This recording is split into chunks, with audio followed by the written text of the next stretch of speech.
देवी सर्वभूतेषु विष्णुमायेति शब्दिता नमस्तस्यै नमस्तस्यै नमस्तस्यै नमो नमः।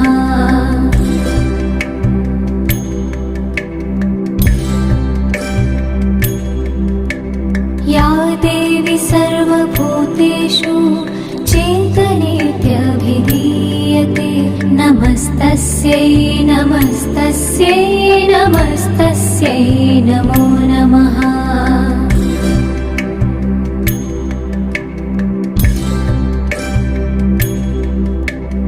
या देवी सर्वभूतेषु बुद्धिरूपेण संस्थिता नमस्तस्यै नमस्तस्यै नमस्तस्यै नमो नमः।